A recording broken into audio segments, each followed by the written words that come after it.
మూసీ నది విషయంలో ఇప్పుడు మూసీ కూడా రెచ్చగొట్టి ఈరోజు మూసీ ప్రక్షాళనను అడ్డుకుంటే అందులో పురుగులు పడి చచ్చిపోతారు ఎవరైనా అడ్డుకుంటే.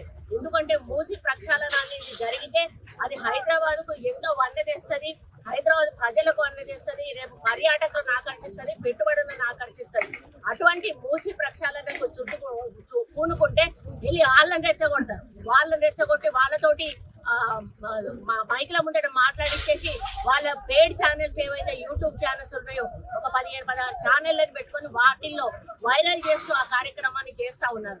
ఈరోజు ట్రైబల్లను కానీ ఎస్సీలను కానీ ఎస్టీలను కానీ గుండెల్లో పెట్టుకొని చూసుకునే పార్టీ ఏదైనా ఉన్నదంటే కాంగ్రెస్ పార్టీ. ఈ రోజు కాదు, ఇందిరాగాంధీ హయం నుంచి ఈ రోజు వరకు కూడా ఇందిరమ్మను మర్చిపోలేనటువంటి వర్గాలు ఏమన్నా ఉన్నాయి అంటే ఆ రోజు ఇందిరమ్మ ఎస్సీ ఎస్టీ ట్రైబల్స్ వీళ్ళు మాత్రమే. ఎందుకంటే ఆ రోజు భూదానం చేసింది ఆమె, ల్యాండ్ సీలింగ్ తెచ్చి వీళ్ళ భూములను పంచింది, ఇల్లు ఇచ్చింది, వాళ్ళకి ఎన్నో రకాల సౌకర్యాలను కల్పించింది, 20 సూత్రాల ఆర్థిక పథకాన్ని తెచ్చింది, బ్యాంకులను జాతీయం చేసింది, రాజభరణాలను రద్దు చేసి ఆ రోజు అప్పటి నుంచి ఇప్పటి వరకు కూడా వాళ్ళని గుండెల్లో పెట్టుకుని. మరి మీరేం చేశారు?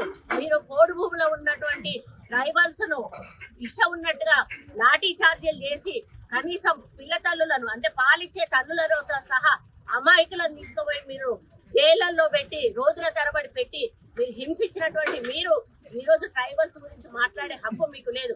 ఎందుకంటే ఆ హక్కు కేవలం కాంగ్రెస్ పార్టీకి మాత్రమే ఉన్నది. ఎందుకంటే మొదటి నుంచి కూడా కడుపులో పెట్టుకొని కాపాడుకునేది మేము కాంగ్రెస్ పార్టీనే. నేను ఒక్కటే విజ్ఞప్తి చేస్తా ఉన్నా, వికారాబాద్ కలెక్టర్ విషయంలో జరిగిన దాడిలో అక్కడ ఉన్న ప్రజలను తప్పుపట్టే అవకాశం ఎక్కడా కూడా లేదు. కావాలని కేటీఆర్ ఒక వెనుక ఉండి తను అదృశ్యహస్తంగా మారి రెచ్చగొట్టి ఈ కార్యక్రమాన్ని చేయించాడు అనేది జగమెరిగిన సత్యం.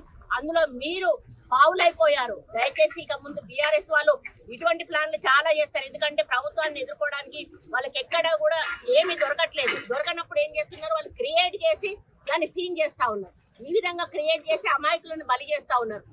అదే విధంగా ఈ రోజు మరి సురేష్ ను మీరు ఎందుకు అప్పచెప్పట్లేదు? ఆ రోజు సురేష్ బాజాప్తా కలెక్టర్ గారిని తీసుకెళ్లిన వ్యక్తి ఆయన ఎందుకు తీసుకెళ్లాడో ఆయన చెప్పాల్సిన అవసరం ఉన్నది. 48 సార్లు ఒక వ్యక్తితో మాట్లాడి ఏం సంభాషణ జరిగిందో చెప్పాల్సిన అవసరం ఉన్నది. ఈరోజు విదేశాలలో దాచుకున్నటువంటి ఫోన్ ట్యాపింగ్ సంబంధించిన అధికారులు వాళ్ళను కూడా రప్పించాల్సిన బాధ్యత మీ మీద ఉన్నది. ఇవన్నీ వదిలేసి మళ్ళీ ప్రభుత్వం మీద బురద జల్లే ప్రయత్నం చేస్తా ఉన్నారు.